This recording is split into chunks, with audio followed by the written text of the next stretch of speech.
remember you.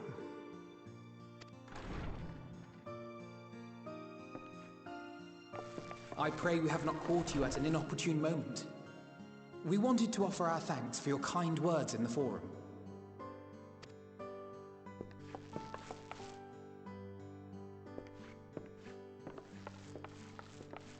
Well, I could hardly let that Inquisition go unchallenged. I've always believed that curiosity should be nurtured, not stifled. Thankfully, a majority of my colleagues agreed. A slender majority, aye, but a majority nonetheless. Had the vote not gone our way, we would be having a very different conversation, if any at all. Though I'd like to think you would have not given up on our cause. I'm told you paid a visit to the Annex afterwards.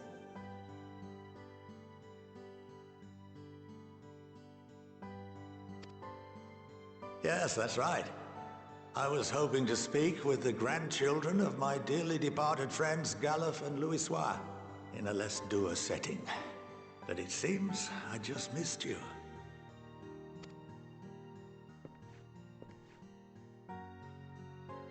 I still can't believe how much you've grown. If only your grandsires could have seen the way you presented yourselves to the Forum. Why, it fair brought a tear to my own eye.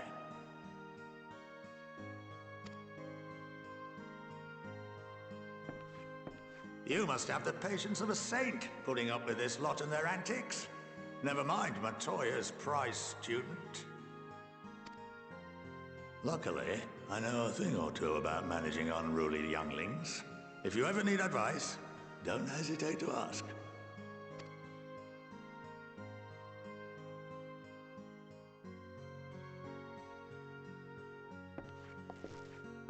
If I may, there is a rather more pressing matter we wish to discuss. What can you tell us of this duty that the Forum must fulfill? Nothing, I'm afraid. Like all humble servants of the Forum, I am sworn to secrecy.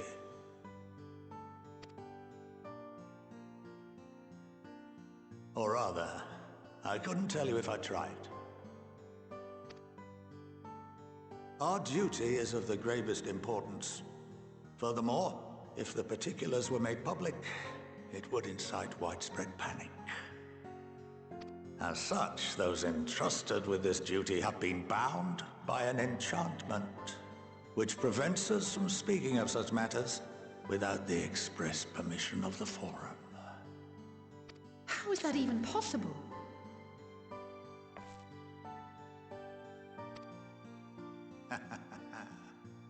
It's been some time since I last gave a lecture. Please, take a seat.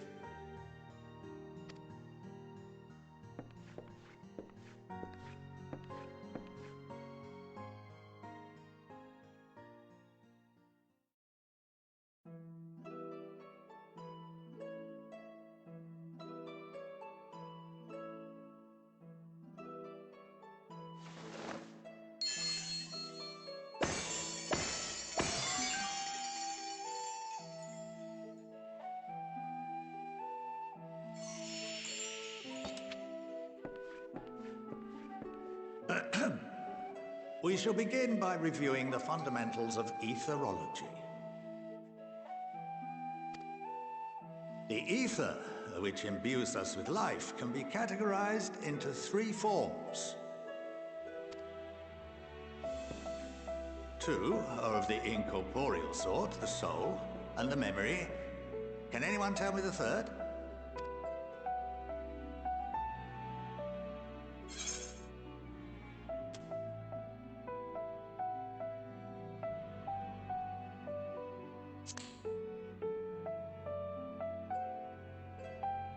Not entirely inaccurate, but nor is it the answer I was looking for. That would be corporeal ether. This is the form with which the layman is most familiar. Consumed by even the simplest of daily activities, and replenished by the food and drink that sustain us, this form of ether is in constant flux. In contrast, the ether that comprises the soul is rarely subject to dramatic change, The same can be said for memory, as the two are intrinsically linked.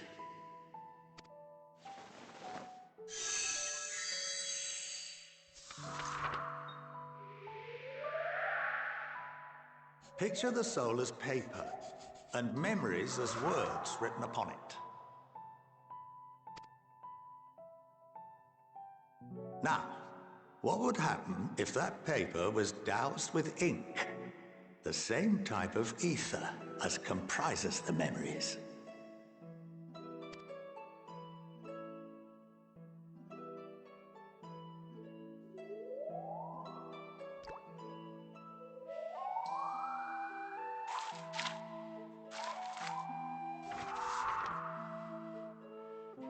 It would blot out everything that was written. Precisely. We would be unable to recall the memories, and any activities that depend upon them would be hindered as well. In fact, this exact phenomenon was observed on a vast scale not so long ago. And what might that have been?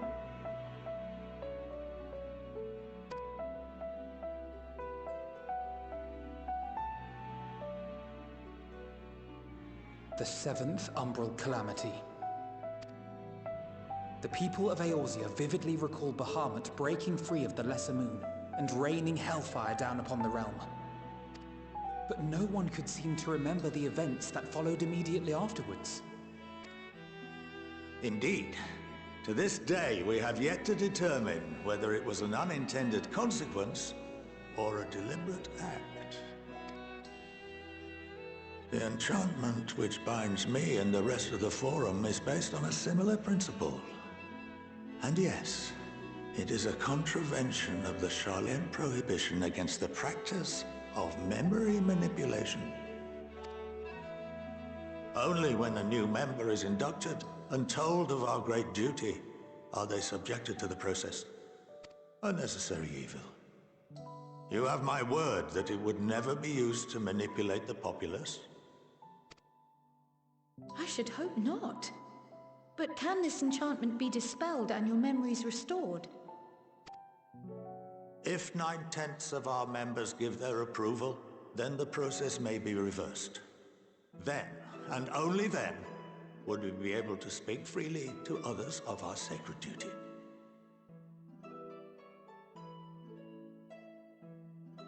Barring that, we must wait until we return to the ethereal sea.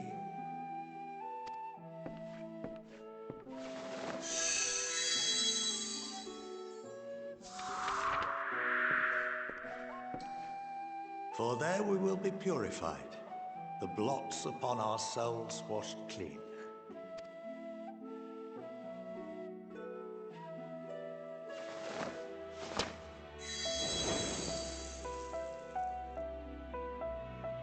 And our memories drift apart and dissolve, rather defeating the purpose, I suppose.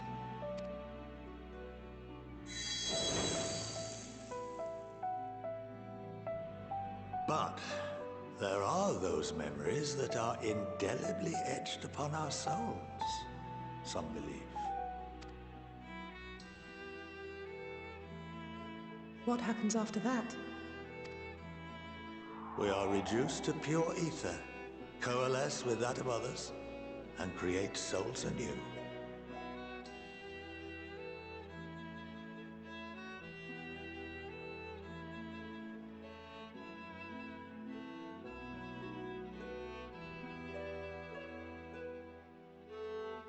Alternative schools of thought assert souls remain whole and return to the corporeal world, reborn into another form. Both theories have their proponents. Personally, I consider each equally probable.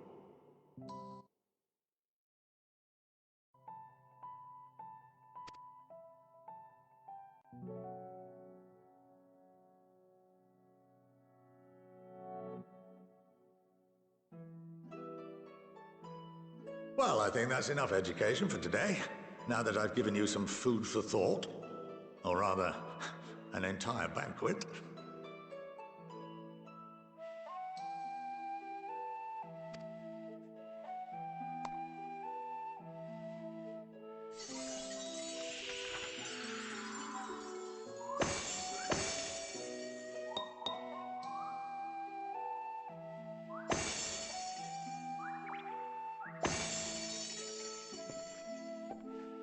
I would remind you that although I'm unable to assist you with certain matters, the resources at my disposal may still be of use to you.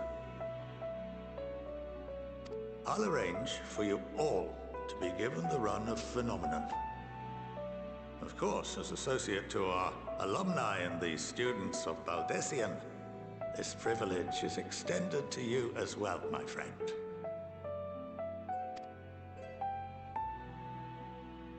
Oh, and I suggest you speak with Ki Aliapo. She's well known among the artisans of Sharlayan, and her network of contacts may prove useful in your search for knowledge. I wish you all the best in your pursuits, wheresoever they may take you.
by the 12.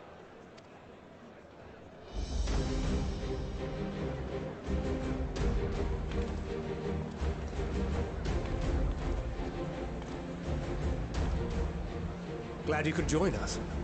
I hope you don't mind, but we went ahead and started without you.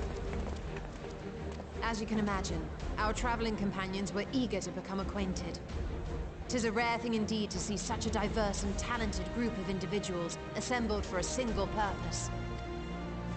We fight not only for the sake of Eorzea, but for the entire world, including the people of Garlemald. Much rides on the efforts of the Ilsabard contingent. Indeed, which is why I am glad to find myself in the company of many trusted comrades, yourselves included. Lucia! I have come at the behest of Lord Emmerich, who has honored me with the role of Ishgard's representative. And for the good of all nations, not least my former homeland, I am determined to see this mission through to its end. We have a hard road ahead of us, but walk it we shall, together.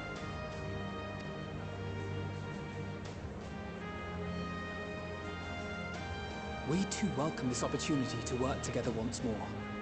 I have faith that, if there is a way to resolve this conflict, we will find it.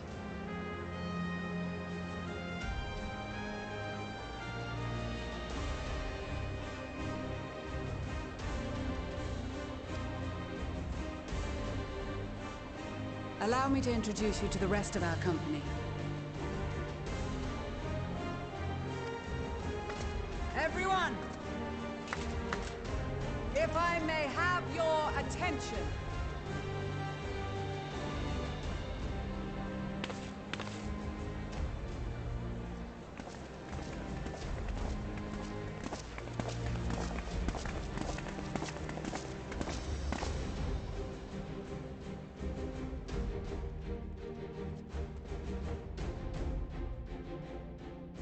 Might I ask you to speak first?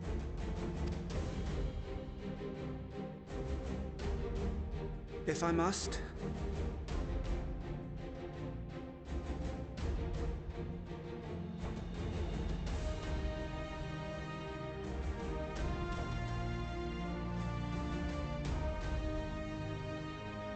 I am Arun Senna, spokesman for the Gridanian delegation. Here on behalf of my esteemed sister, the Elder Seedseer.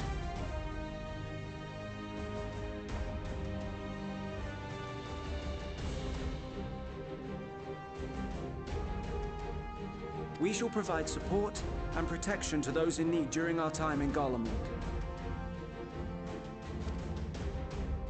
To that end, I am joined by healers selected by the Conjurers Guild, with the Order of the Twin Adder's Finest serving as our escort.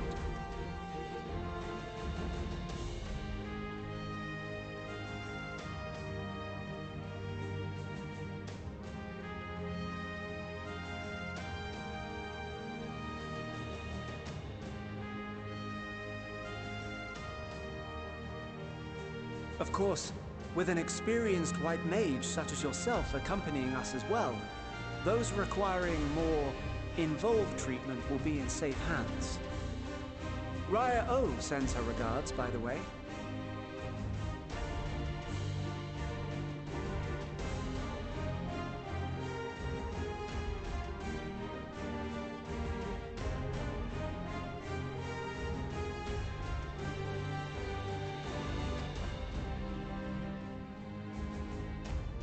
Suppose I'd better say my piece.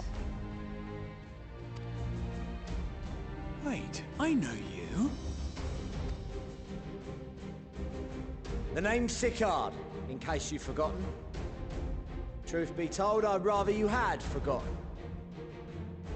Any road, the Admiral asked Captain Hillfear to send his best, and for whatever reason, he picked me.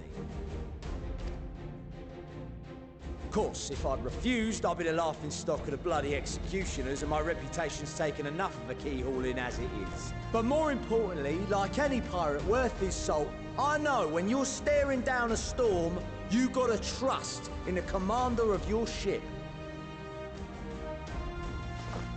So if the Admiral wants us to go to Garlemald, not for plunder and glory, but a promise of peace in our time, then that's what we'll do.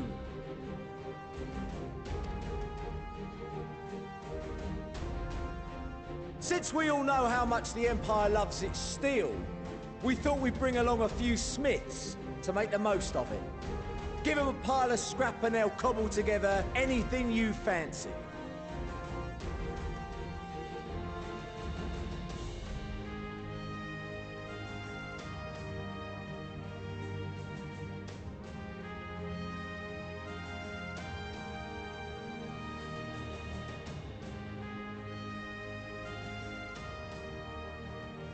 Of course, just like the Gridanians, we got fighters of our own.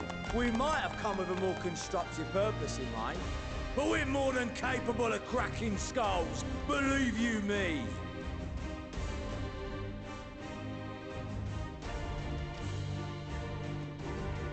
Well, you're certainly raring to go. Then again, so are we. The most dependable warriors of Uldar and Alamigo have assembled at the Sultana and General Aldin's behest.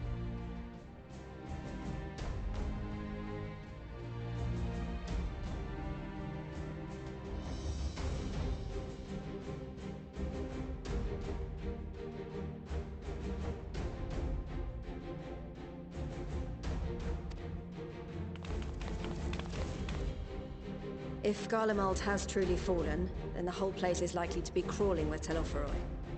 We'll need plenty of troops to clear and hold a path for others to follow. That's where we come in. Naturally, Marshal Tarapin and I will be leading from the front.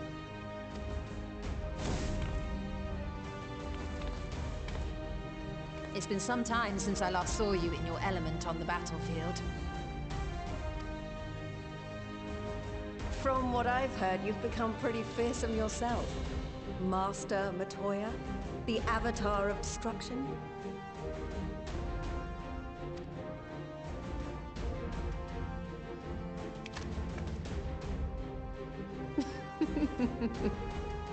With comrades like these, I know we'll succeed, no matter what awaits us. And then we might finally get a chance to enjoy a good long rest. But until then, let's give it our all.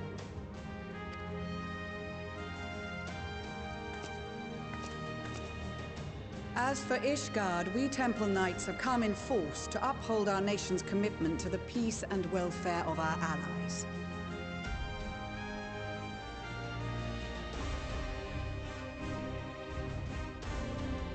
The bitter cold of Garlemald is a formidable enemy in of itself. Our experience fighting in ice and snow will prove invaluable in the days ahead. Accordingly, I have been designated commander of the Ilzabard contingent. I will do all in my power to provide you with the leadership and guidance you require. The four high houses, House Hylinart foremost among them, have arranged for a host of machinists to join us on our mission. Their knowledge of Imperial Magitech is sure to be a great boon. They will address any problems of a technical nature, together with the smiths of Limpsa Lomitsa.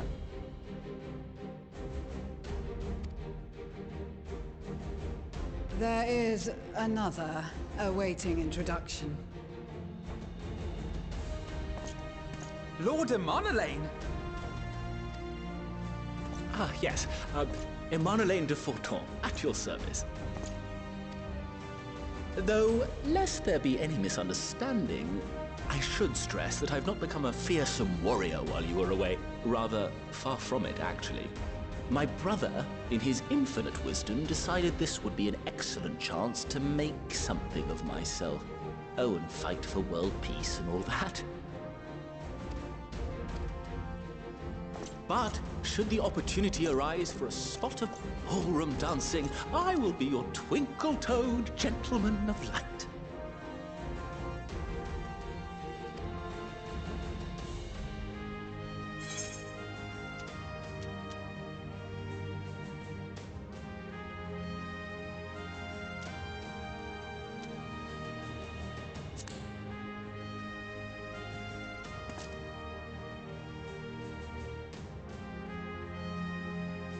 Huzzah! I cannot wait to regale Honoroy with my tales of daring-do. I believe that concludes introductions for the Grand Company of Eorzea. Our allies from the Eastern Alliance were due to arrive some time ago, but it would appear they have been delayed. Would that be the shinobi of Doma?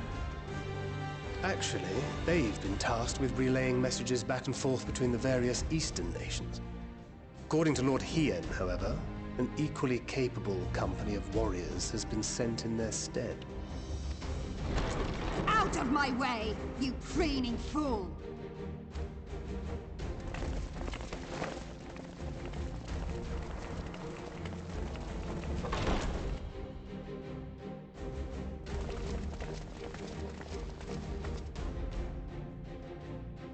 Forgive us for coming late.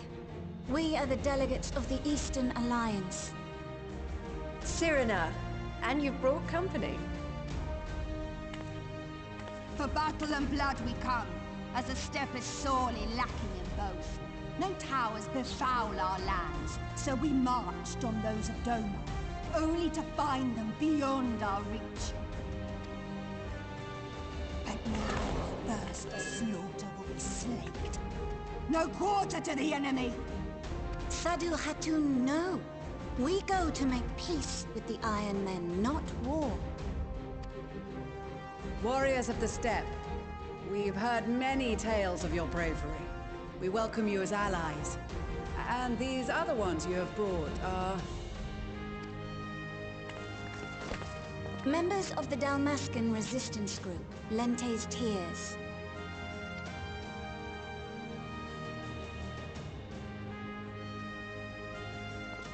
And the Bosnian resistance.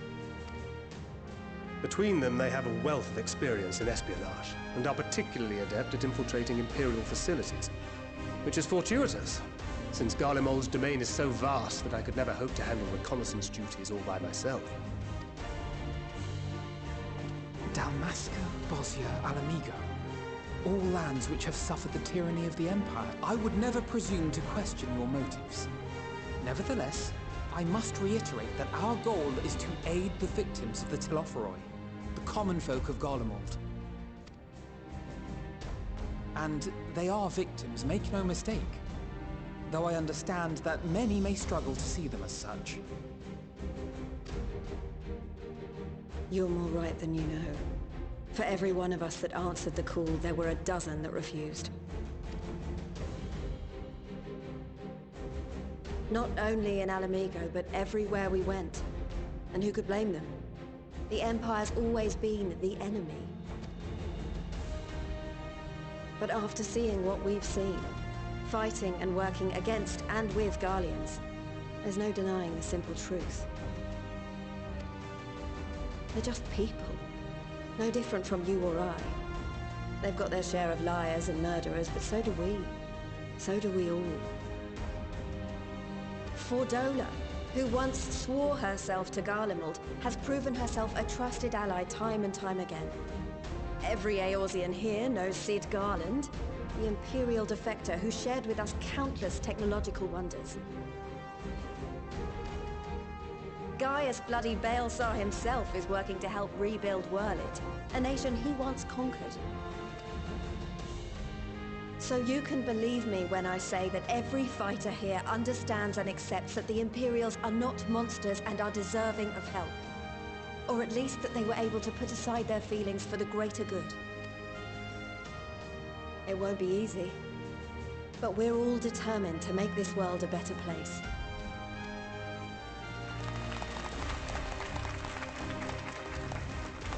What lingering concerns I may have had were clearly unwarranted.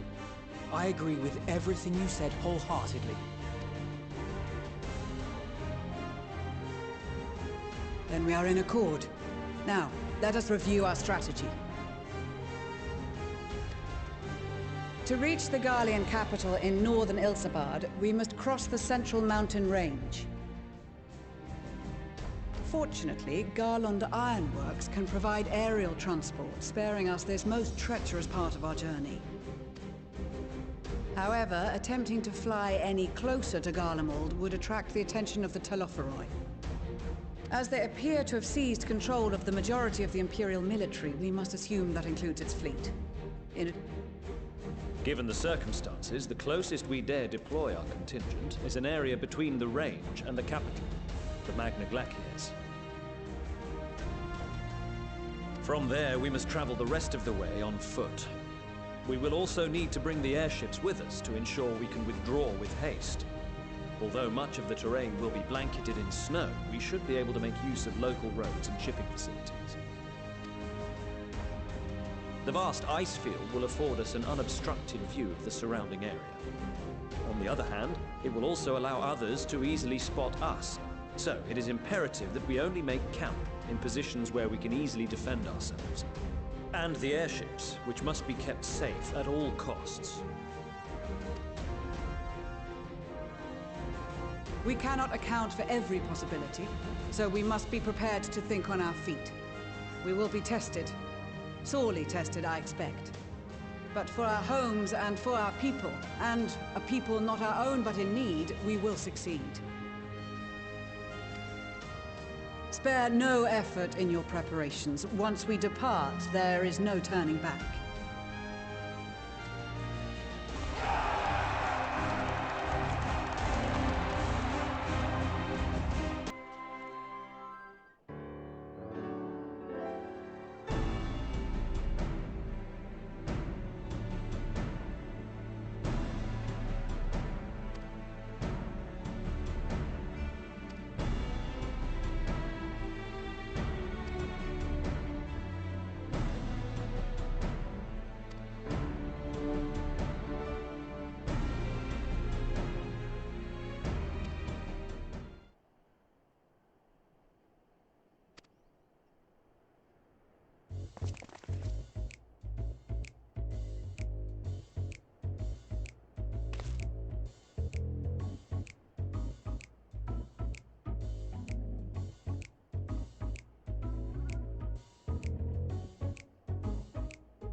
Ilsebard, divided in twain by a vast mountain range. Those who would traverse its jagged peaks face peril at every step. But why go by foot when one can simply fly?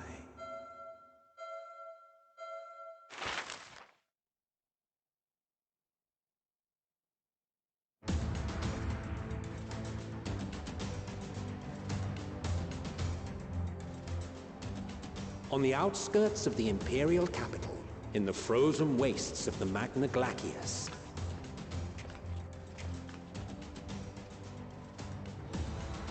the winds howl in icy protest, as if to warn against further trespass.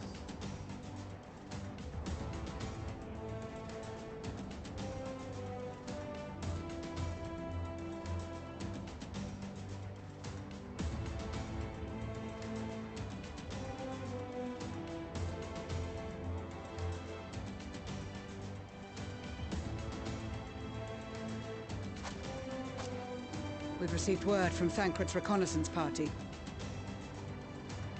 They've sighted a detachment of heavily armed Imperials. Survivors of the Civil War, perhaps? Perhaps, but there is more to it than that. Maxima reports that they're led by Vergilia, legatus of the 3rd Legion, which comprises the bulk of their number. However, they are also joined by several members of the 1st.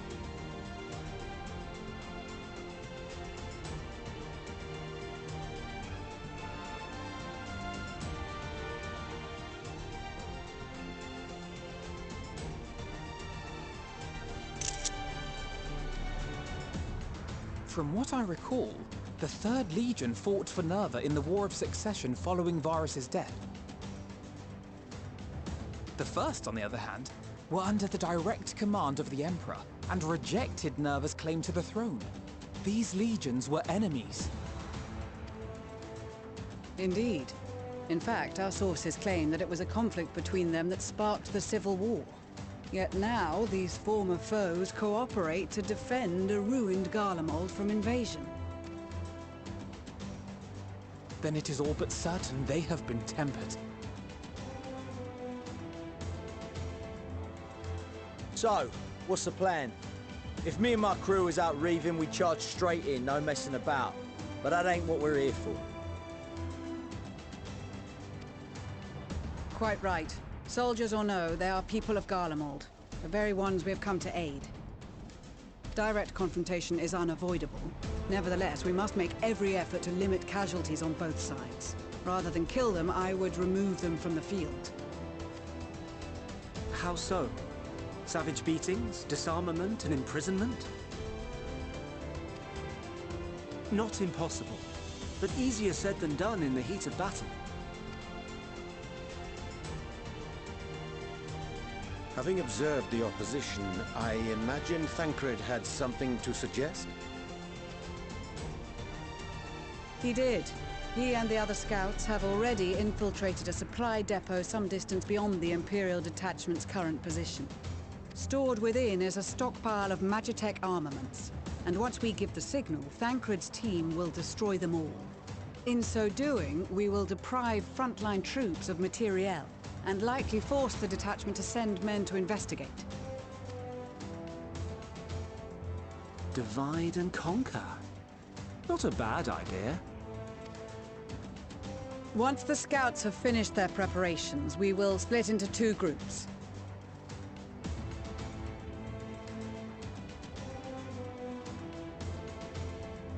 The first will form the vanguard, while the other brings up the rear with our supplies.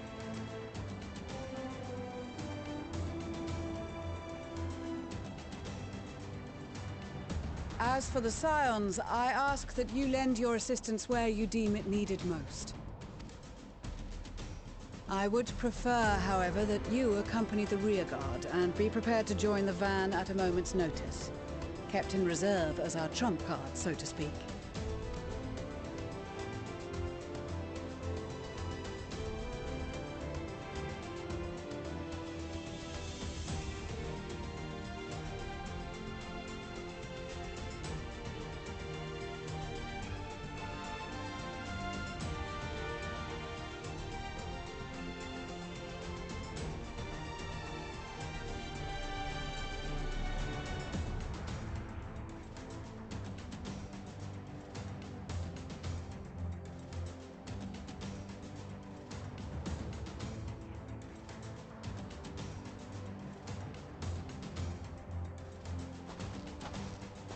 Your proposal was well received. More specifically, they asked that we destroy the Imperial's toys in as spectacular a fashion as possible. Ishtola always did have a flair for the dramatic. She's not an easy woman to please, but I shall do my best to satisfy her thirst for fireworks. All right, once more for my peace of mind. Our first objective will be to rig the enemy's Magitek with explosives. After we've withdrawn to a safe distance, we'll detonate them remotely. Our second will be to issue a deactivation command to the automated units via the control terminal. If our calculations are correct, this signal should reach those deployed on the front line, giving our friends a much-needed upper hand. The blizzard will help us stay hidden, so let's aim to get in and out before it passes. Trust in the plan, and we should all live to see tomorrow.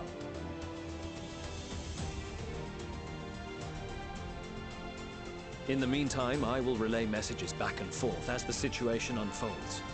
You'll forgive me if I ask again, but are you certain you wish to play the lone wolf? Wouldn't have it any other way. Call it foolish and reckless if you like, but I'll get the job done. I always do.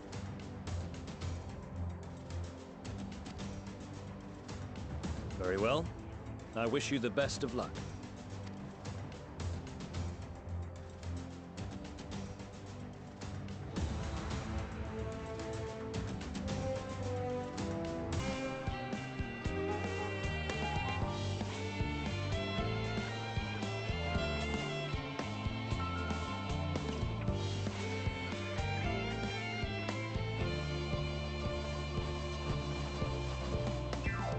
You are returned, and none the worse for wear, to my considerable relief. What news from our comrades? They stand at the ready. Excellent. Then let the fireworks begin.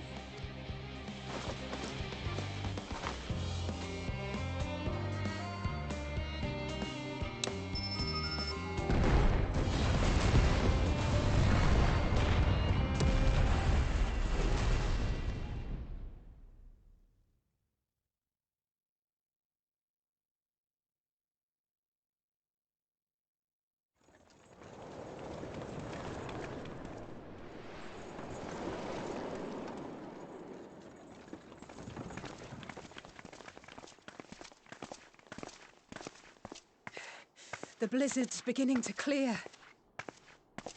The Vanguard should be engaging the Imperials any moment now, if they haven't already. Ishtola and the others are with them, so I'm sure they'll be all right, but...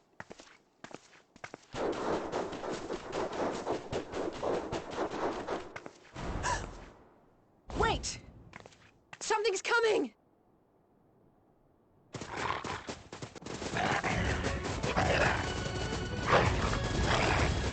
Oi, oi! Looks like we ain't the only ones who sent out scouts. Keep them away from the carriages! We lose those, and we're as good as dead!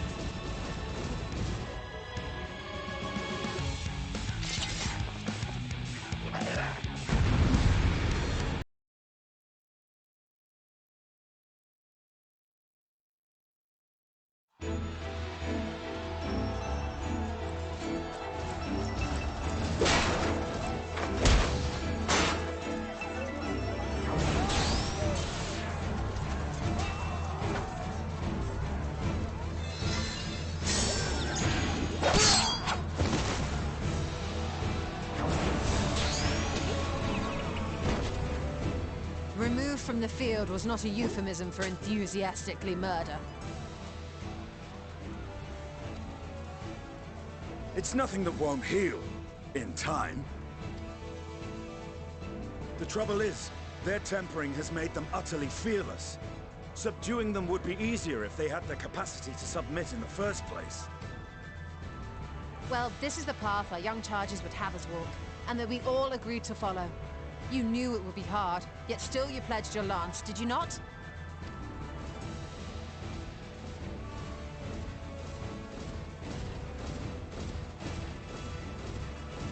That I did.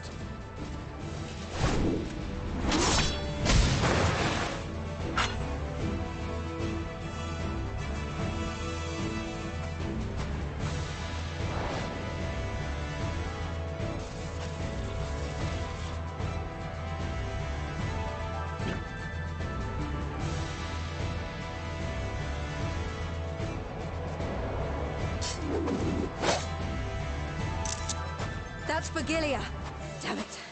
I need to help the others take her down.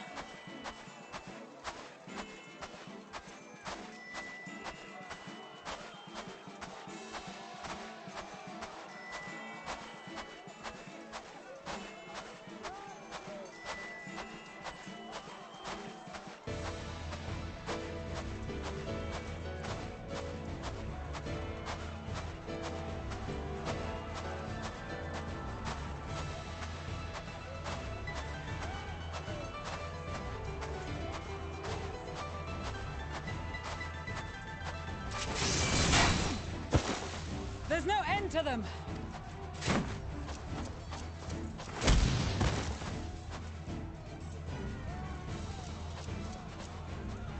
I was wondering when you'd turn up.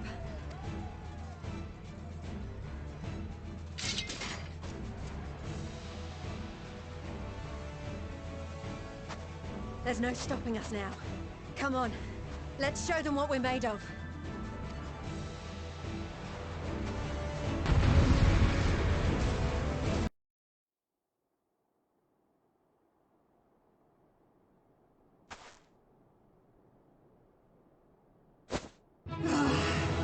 A worthy adversary!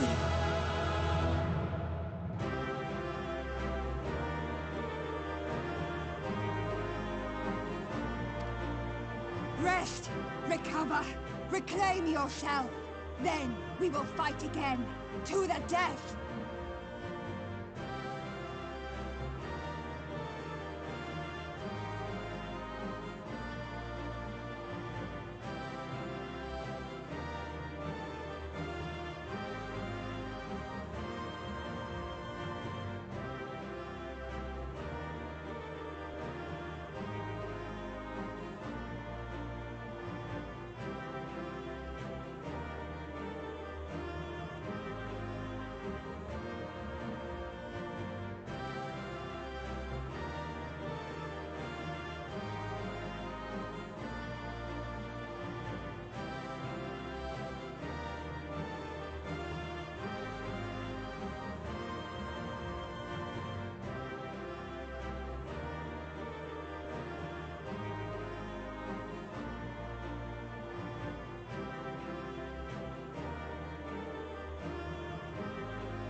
Sadu Hatun!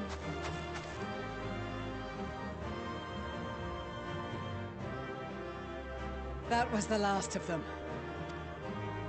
The day is ours, thanks to your timely arrival. What of the supply caravan?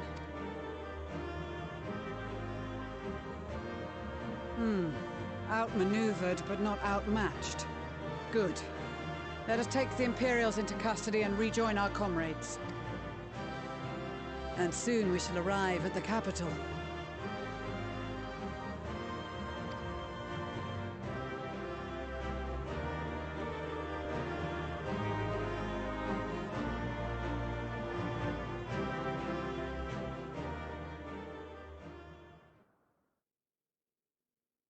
So cold and unforgiving. Thus spoke Emperor Solus as he gazed upon his barren domain.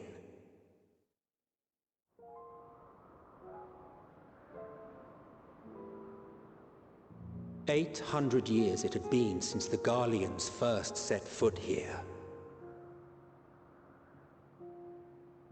Bested by the Kovosi after centuries of war and driven from fertile southern pastures into the blasted northern wastes.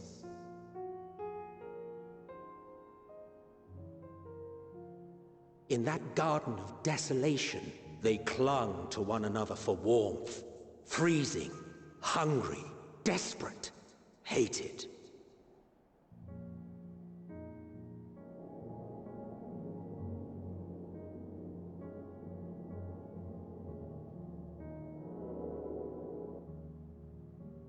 The chosen forsaken.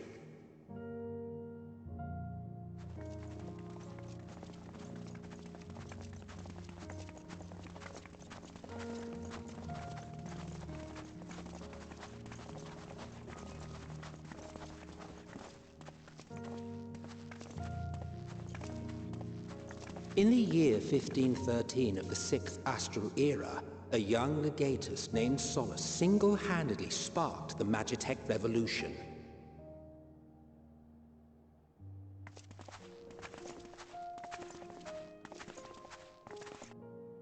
How did he conceive the machina that feed on ceruleum?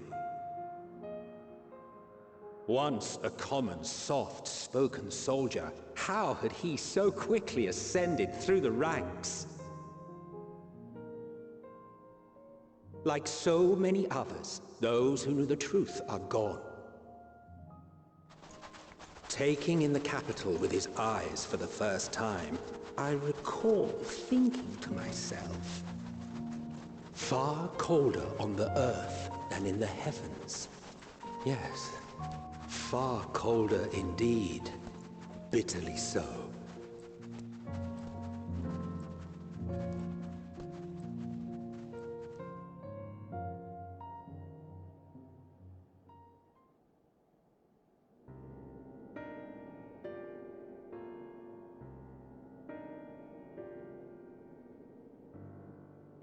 Not so much as a whisper. The roads leading beyond the city walls would have been used less in recent years. Nevertheless, this was one of the most important gateways into the capital. A buzz day and night with activity, aye. Merchants passing through the checkpoint, many of them stopping at the local hostelries. Surely they cannot all have been tempered. We can consider the question after we have made camp. If we spend any longer outside, we may well freeze to death where we stand. The tempered Imperials, too.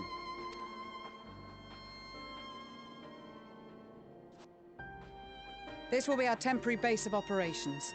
Secure shelter for ourselves and the injured, and dispatch scouts to survey the surrounding area.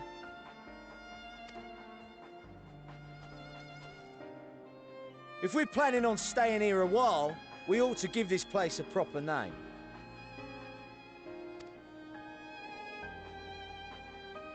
Well, the constant sound of ice cracking underfoot makes me think of broken glass. An apt name, perhaps. But enough of this. To work, everyone!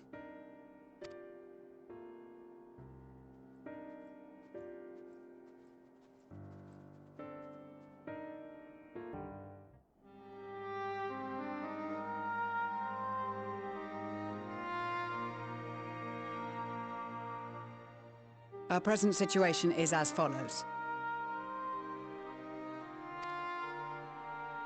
Efforts to aid the people of Garlemald have begun in earnest.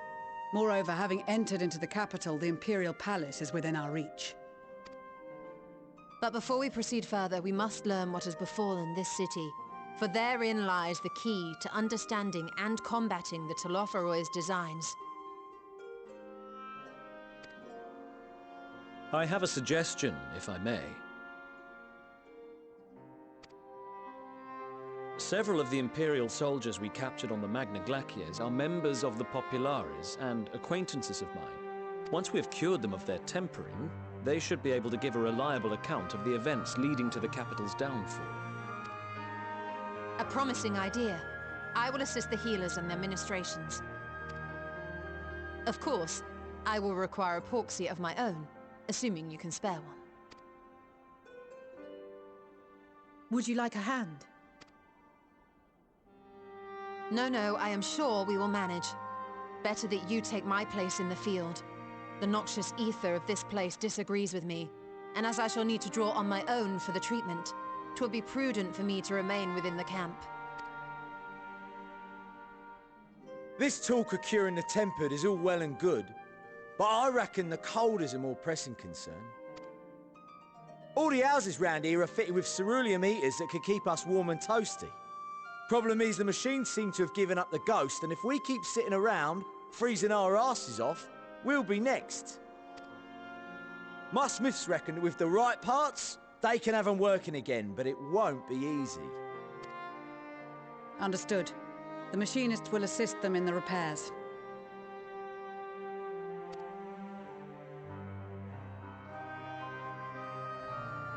The rest of us should either stand watch or survey the area.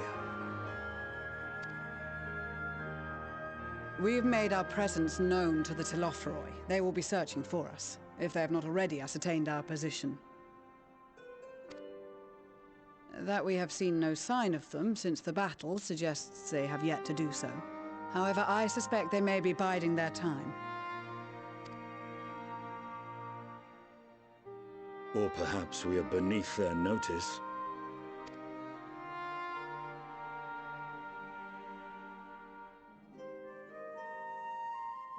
In any event, we'll find no answers standing around here. Urianger, Estinian and myself have visited Garlemald recently, so we'll lead the reconnaissance efforts. Perhaps bolstered by a few Bosnian and Dalmatian scouts from my previous excursion for good measure.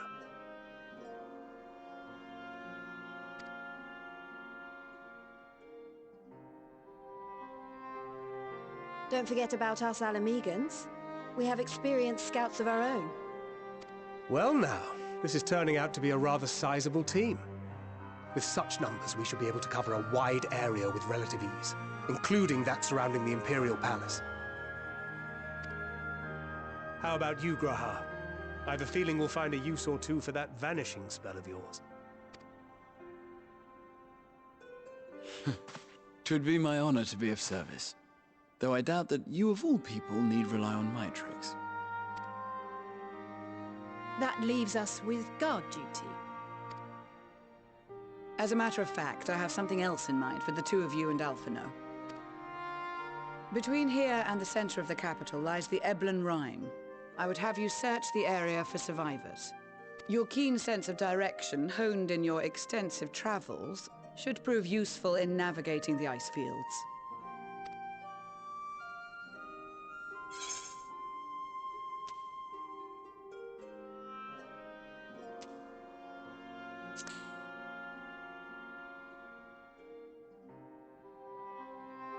I have faith that you will, and look forward to greeting you on your safe return. You all have your duties. Let us make haste. May the Fury bless and keep you.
blood trail. We found one. They were attacked.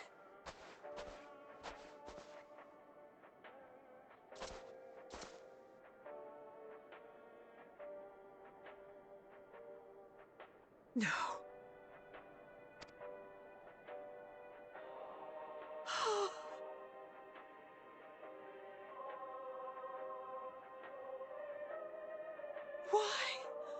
Why wouldn't they?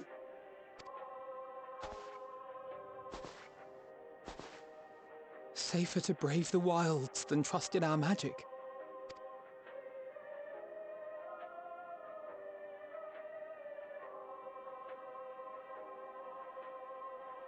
We should have... I should have...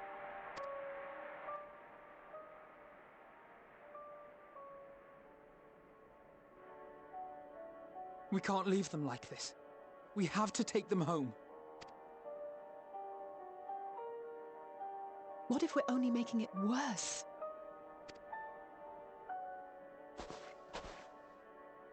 Maybe we don't belong here, but neither do they. Not out here in the wind and the cold.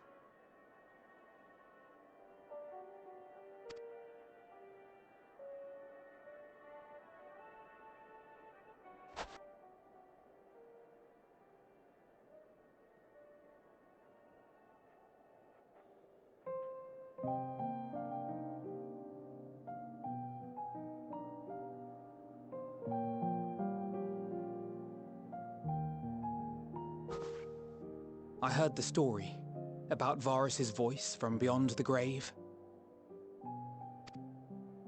Of course, I didn't believe it, but Licinia and her sister did.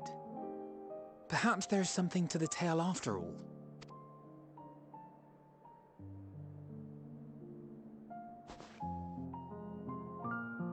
I want to understand, so I'm going to borrow this for a while, if that's all right. You had every reason not to trust us. We came as trespassers, invaders. But I pray that in time, we will be more than that to you. That we will find a way to help your loved ones. And see that no more children are left to freeze alone in the snow.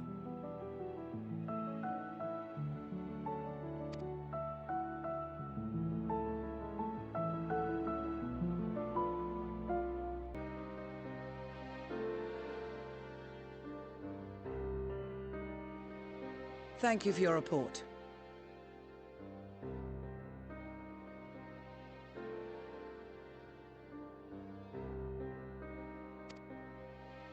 We shall inform the troops of these developments, and instruct them to proceed with the utmost caution should they encounter any survivors.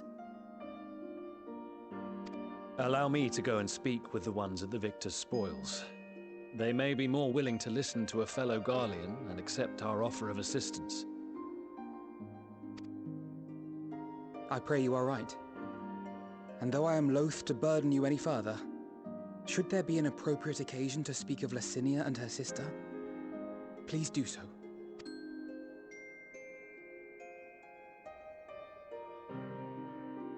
I am sorry to have put you through this.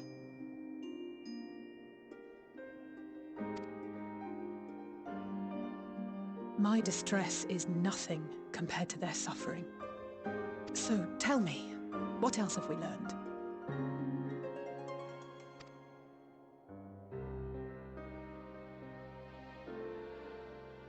As you may have already heard, we have succeeded in curing the members of the Populares, Maxima identified.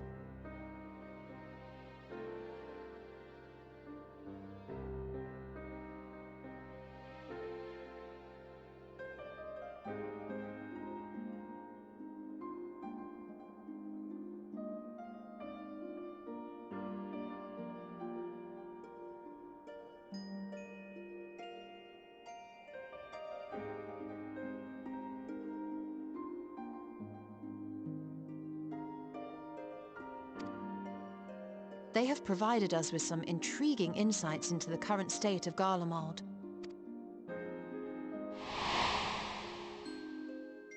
The assassination of Emperor Varus was the catalyst for the civil war.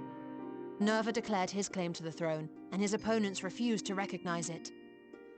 Fighting broke out in the capital, where Nerva's Third Legion clashed with the First, who remained loyal to Varus even after his death.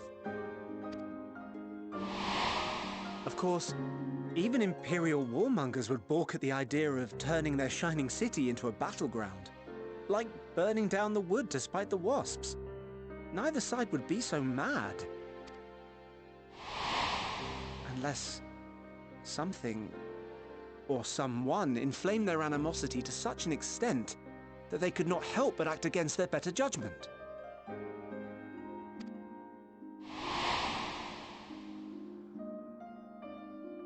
It brings to mind events at the Gimlet Dark, does it not? The Emperor's sudden withdrawal from the front line, specifically. Nerva and his father, Titus, Varus's then political rival, took advantage of rumors that Crown Prince Xenos had been possessed by a demon. Elidibus, what better way to disparage your enemies than with the truth, or a close enough approximation? Indeed. But before their accusations could be substantiated, many of Titus's followers were silenced. While some were merely stripped of their status, others died under curious circumstances. One after another, suddenly and suspiciously. Again, Elidibus. Like as not, he had a hand in it. No evidence was found to implicate Varus, certainly.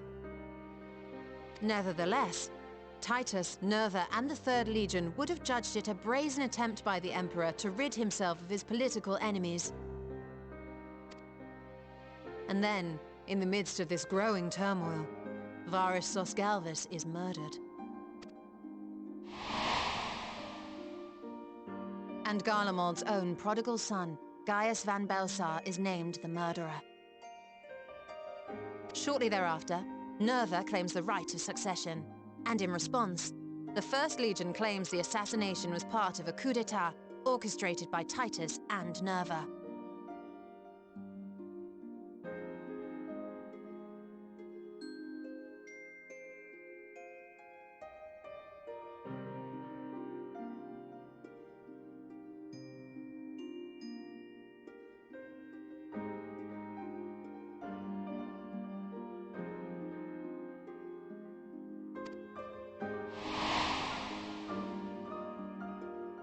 So no one is at fault, and everyone else is to blame. I should add that both parties received substantial financial backing, presumably to provide them with the means and encouragement to pursue a swift victory, and that these contributions came from the self-same benefactor. I'd heard House Brutus had been filling the Third Legion's coffers, but the First as well. It would seem so. Though the Populares determined that the First Legion received funds from a variety of organizations, all had connections to House Brutus. So Fandaniel, in the guise of Asahi, was playing both sides against each other the entire time.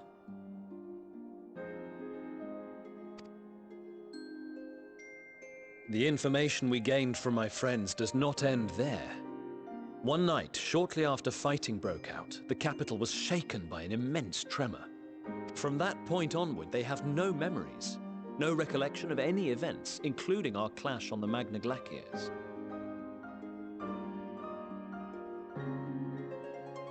But when asked about the Imperial Palace and its bizarre transformation, they somehow recall Emperor Varus giving them orders in their dreams.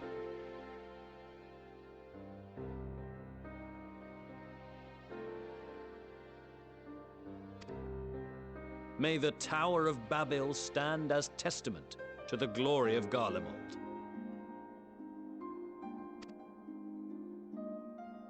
This sounds awfully familiar.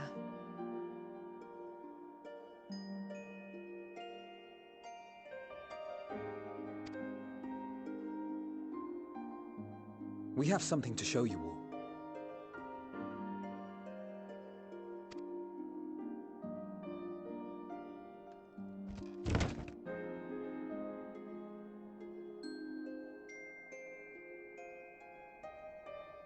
Varys spoke to them through this radio. Perhaps it was a recording, but if not, that would be inexplicable.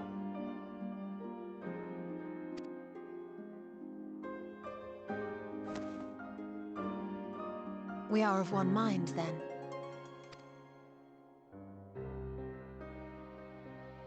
The ether that permeates the ore used in this device is almost identical to that of the talismans.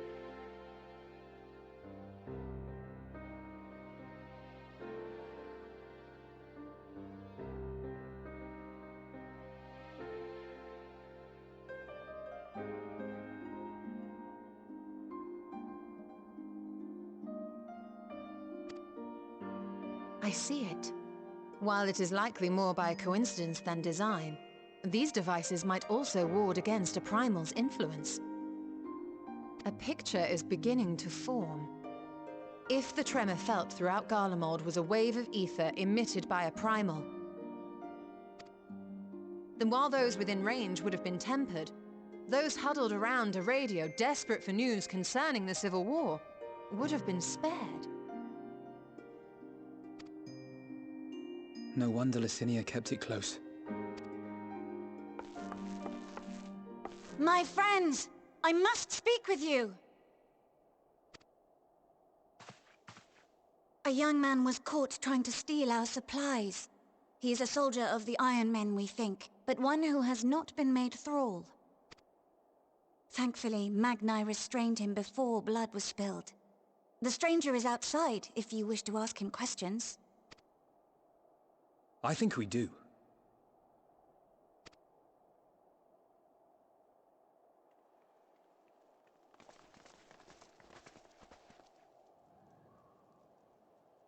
Who do we have here?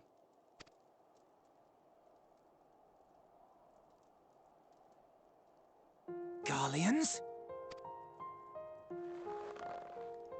Traitors to your homeland! Have you no shame?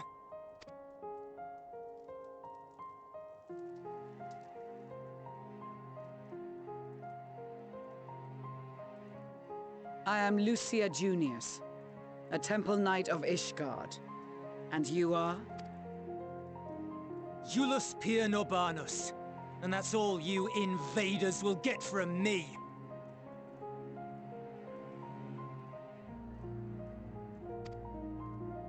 We are not here to invade Garlemald. Far from it. Like you, our allies in Eorzea and the Far East fight in defense of their lives and their loved ones even as we speak. But it is the people of Garlemald who have suffered most. This we know.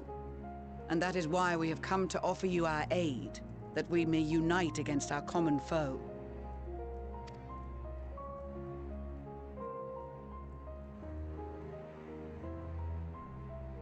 Whether you believe me or not, those are the facts. Now, answer me this. Why would a proud soldier of the Empire be reduced to stealing? The situation must be dire indeed for you to go to such lengths. If it is supplies you seek, we would gladly share ours, or turn a blind eye while you leave with your spoils. I will not negotiate. My commander will determine how to deal with you and yours. If you wish to treat with him, I will take you, but no more than 3. I don't much like the sound of that. But if we do accept his proposal, I suggest the 2 of us and...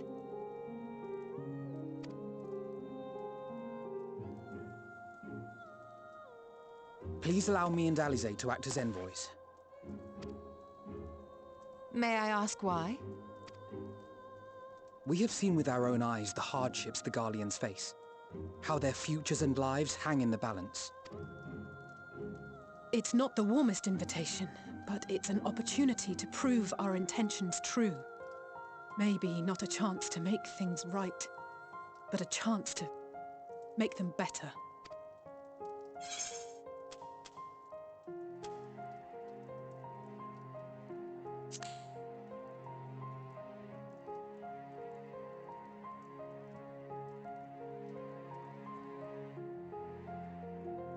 I can see that persuading you otherwise is a lost cause, but you will proceed with the utmost care.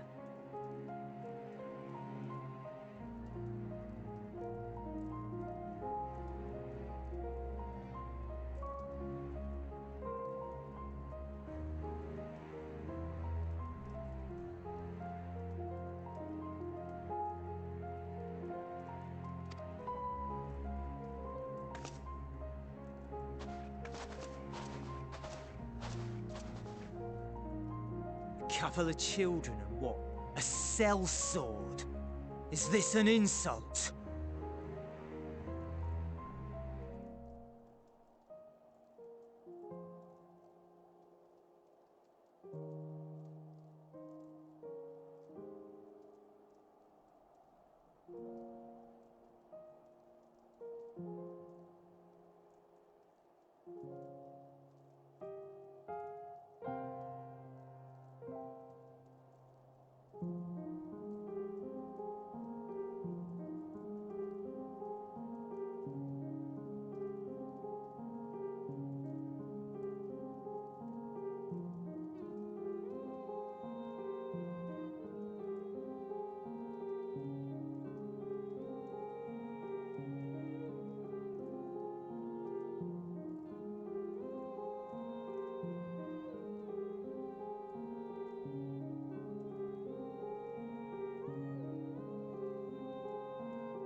Not in the least.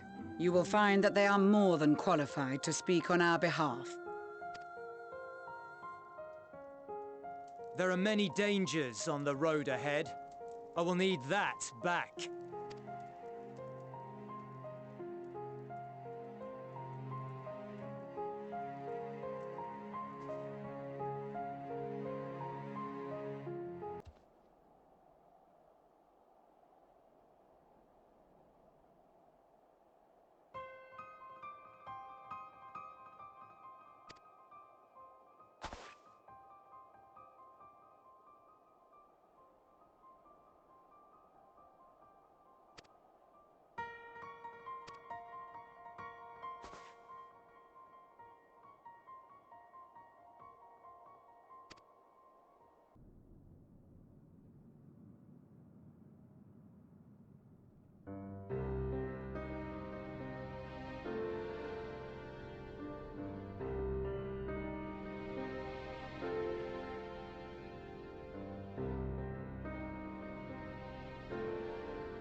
These are their chosen representatives.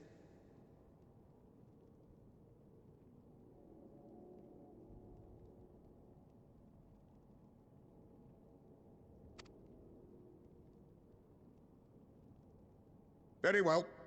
Let us hear what they have to say. Yes, sir.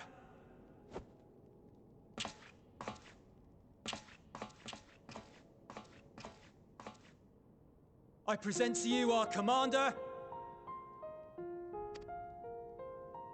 Lord Quintus Vankina, Legatus of the First Legion.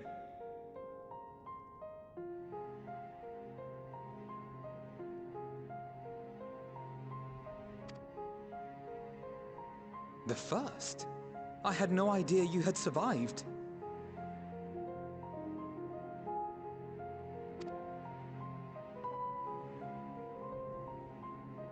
We lost our Emperor, our city, more than half our troops. For my wounds, I may never take the field again. But we survived, aye.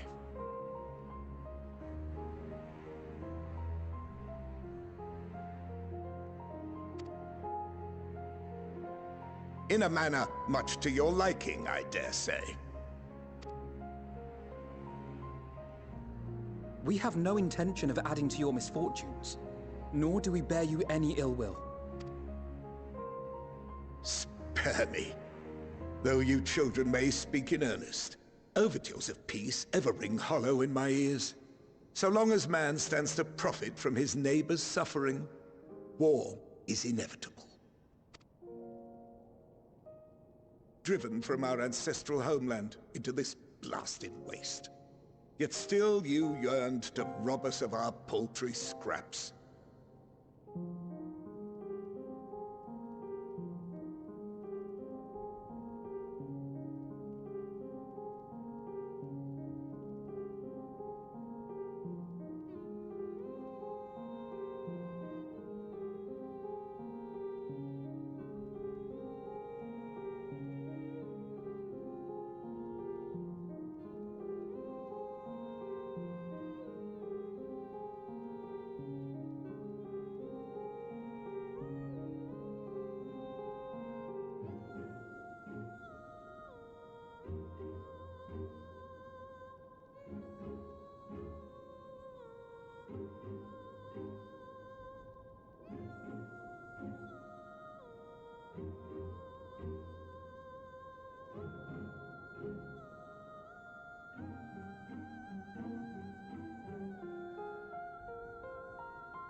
It was only with Magitech that you learned to keep your distance.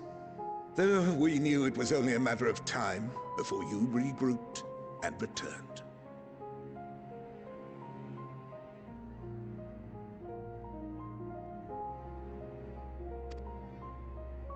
Conquest and Empire were our only defenses.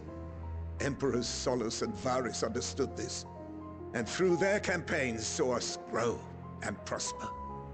Much blood has been spilled in Garlemald's name, aye. But if it is a choice between yours and mine, then it is hardly a choice at all. I do not deny that a great many conflicts throughout history were driven by the desire or necessity to gain by another's loss. That is not why we are here. Nor have we come to petition your aid in the war with the Telophoroi, grave though that threat may be. Our purpose is simply this. We wish to help you. Let us help you. If there is aught that can be done to ease your plight, we would be glad to do it. Perhaps you would.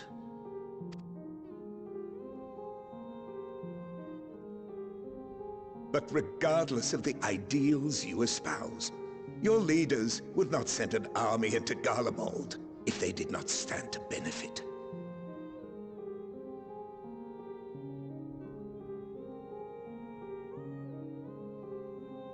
If we accept their aid, they will expect their efforts to be rewarded once the Telophoroi are no longer a threat.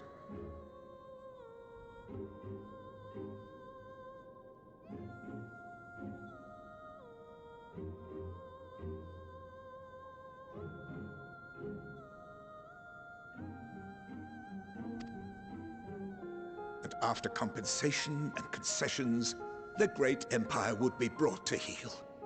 Her enemies rejoice at her downfall. Our third eye, a mark of shame.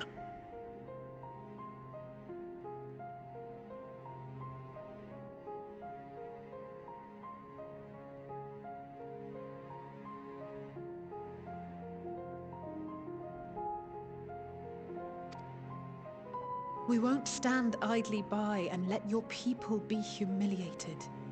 And we're not alone in that. We only want to make a difference, to make this world of ours better. Surely you can understand that.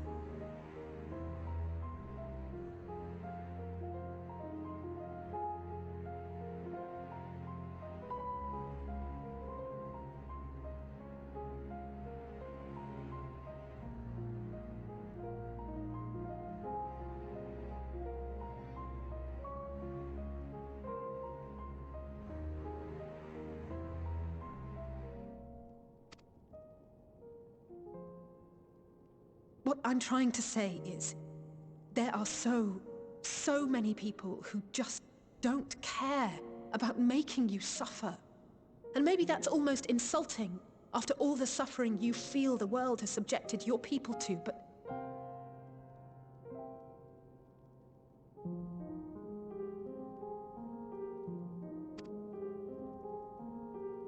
Believe it or not, that's the truth. And now we're here. And all we're asking is for you to tell us what you want, what you hope for.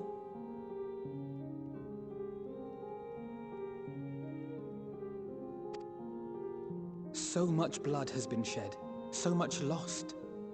All because of this endless war. Who wouldn't want to end it? Can we not work together to face our problems as one?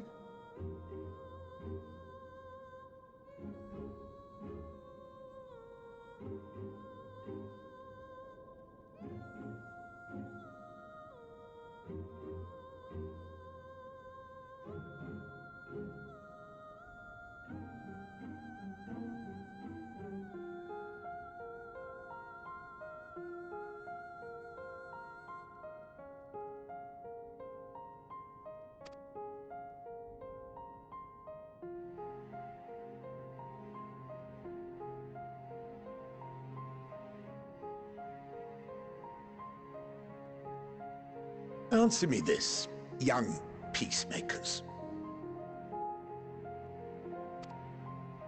If a world without conflict is your desire, why reject the unity and prosperity of Garlemald?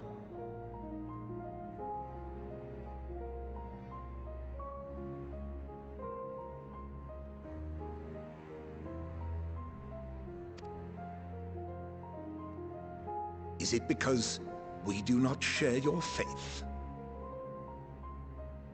That we do not share your heritage? That our ideals and virtues differ? That we cherish and hold in the highest that which you do not?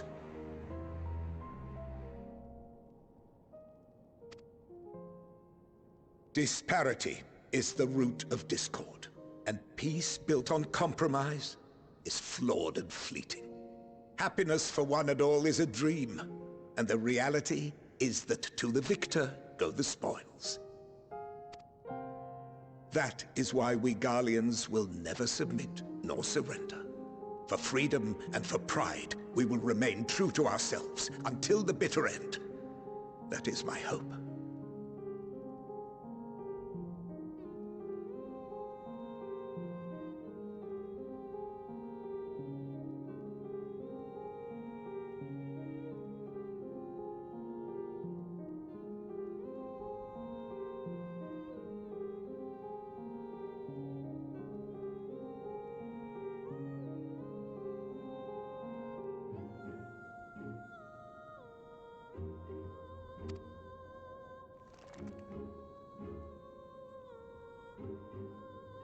It seems there is nothing more to say on the matter.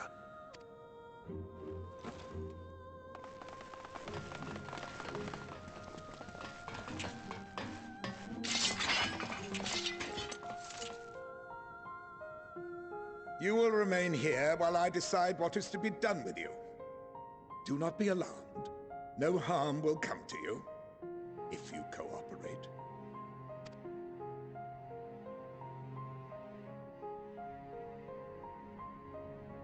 We will not resist. However, as your guests, I ask that we be allowed to speak with the other members of your group.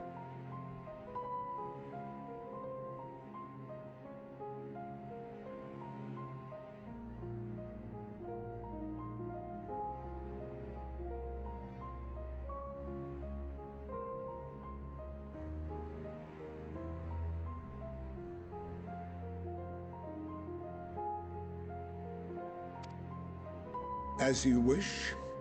I had no intention of locking you up, as by dawn you would be frozen stiff and you're no good to me dead. You are free to move about the encampment, but there is one condition. Collar them.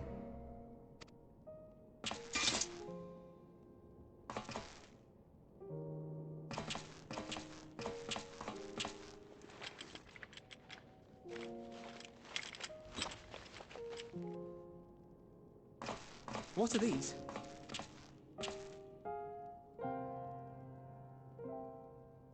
Incentive. You'll be watched at all times. Stray too far or act suspiciously, and we will administer a rather painful shock. Stop! Keep away from that one.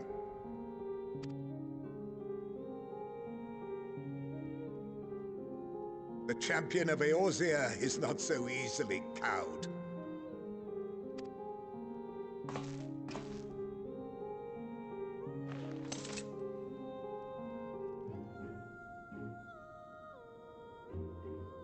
Even if he allowed himself to be collared, the shock would be no more than an itch. No. If he refuses to obey, we will activate the twins' restraints instead.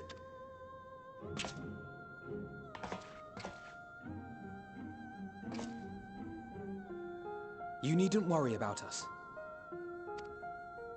We'll forget we're even wearing them soon enough. Even now, you still... Why go to such lengths? What is it all for?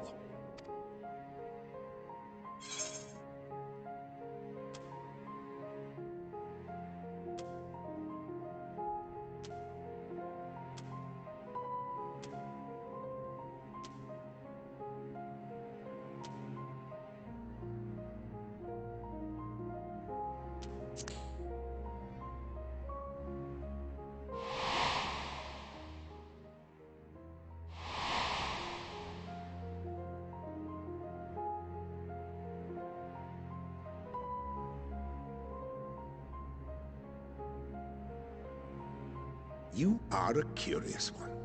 A far cry from the merciless barbarian others paint you to be.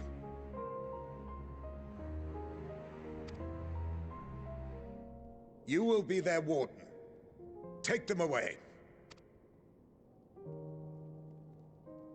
Yes, sir.